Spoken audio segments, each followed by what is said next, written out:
Hey everybody, it's Brett. Thank you for stopping by or returning to my channel. Today I wanted to talk about a couple things. The first being the New York Times Best of the Year list, as well as a couple of things I'm going to prioritize for December amidst the fact that I have too many other things I need to be reading. So stick around.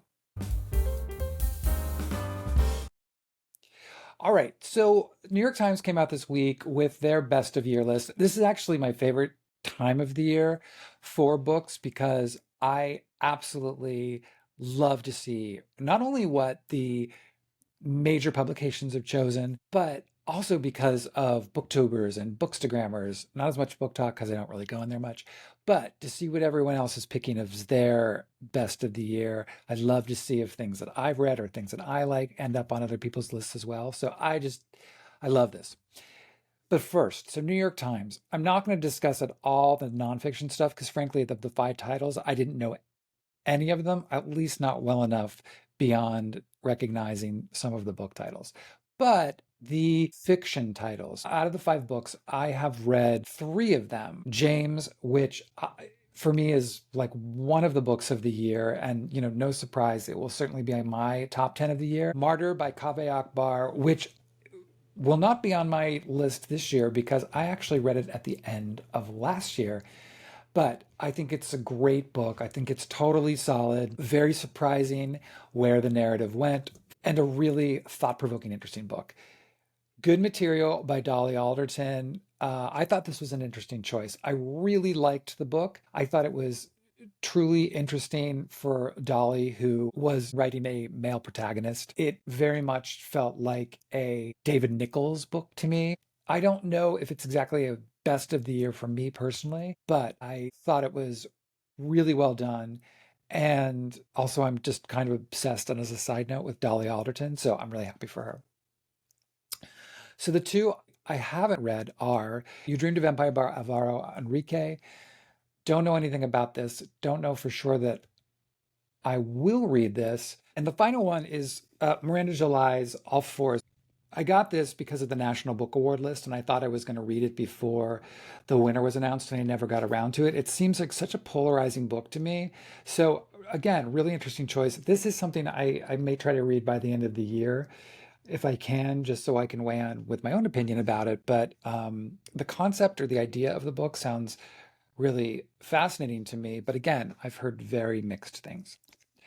All right. So the other thing I wanted to discuss before we start to get into all of these end of the year lists, and I'm certainly going to be doing it and spreading it out, spreading the love, are five books that I kind of want to prioritize before the end of the year. Again, not to mention the fact that I still have five books from my 10 before the end. I still have six books from my 12 books recommended by 12 friends. I don't know if any of those are completely going to come to fruition. We'll have to see. And at this point, a lot of what I'm reading currently this month in December are 2025 releases, to kind of get ahead of it and to figure out who I might want to have on the podcast. So again, we'll just have to see. I don't know. And it drives me crazy because I really wanted to spend this month reading 2024 releases and try to get everything I can in, but that's so impossible. But I always feel like, a wall comes down at the end of the year that pushes back all of those books you didn't get to. And then suddenly do they go into just kind of the neverland of books that never get touched again, like everything over here. All right, so let's move on. Five books. First one is Fire by John Boyne. This is the third book of his Elements series. The first two being Water and Earth, and Air is coming out next spring. I've really loved this series. They're all connected stories, characters that are small in one story, then take the center in another. And I think John Boyne is just an incredible storyteller. So I've really enjoyed the first two, really anxious about this, also because it's like 130 pages. It's going to be a quick read. For those of you in the States, all of these books are going to be combined into one novel called Elements. Although I don't know exactly when it's coming out, but I thought that was interesting that that's what they're going to do in the US. But really excited for that. This next book is a total surprise to me, only because I knew nothing about it, but it is Waterstone's book of the year, which is Butter by Asako Yuzuki. It's apparently a controversial pick, especially over on TikTok, because people have found it frustrating that it's not quite the thriller they think it's going to be. It says it's the cult Japanese bestseller about a female gourmet cook and serial killer and the journalistic intent on cracking her case inspired by a true story. So I was going to get this in hardback originally, and then I loved this cover so much that I got the paperback. And frankly, I'm an idiot because I really should just start getting things in paperback because they certainly are easy to hold. I just like a hardback. All right, so there's butter. Then I've talked about this before with a group over on Instagram. We will be doing the last Alexander Chee novel this year, The Queen of the Night, which I'm really excited for. I had no idea it was going to be as big as it is, but excited for this to launch off.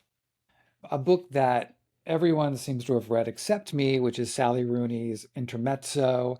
I started this past week, the audio of it, which I had downloaded, and then thought, you know what?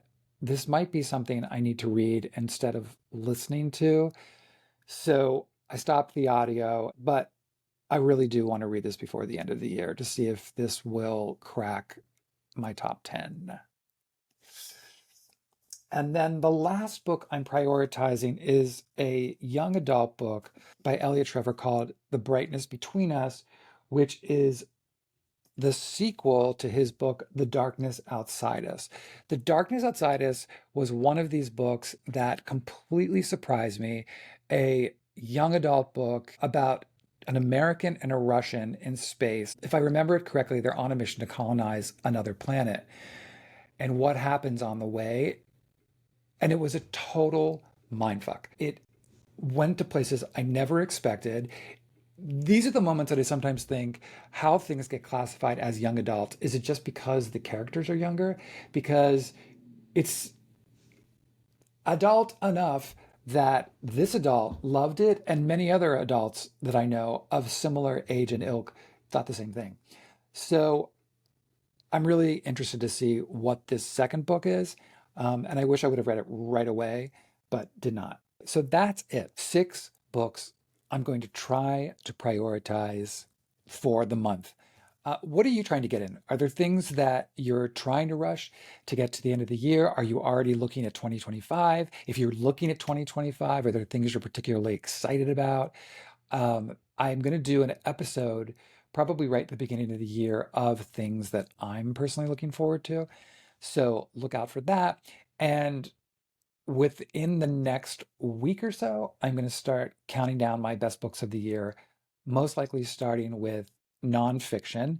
And since I've already done a nonfiction November and picked out 6 books, it'll probably be a shorter list to add on to that original list, if that makes sense, of probably like 5 more books to add to that. So look out for that as well. Thanks for being here. I hope you're all having a great week wherever you are, and I will talk to y'all soon.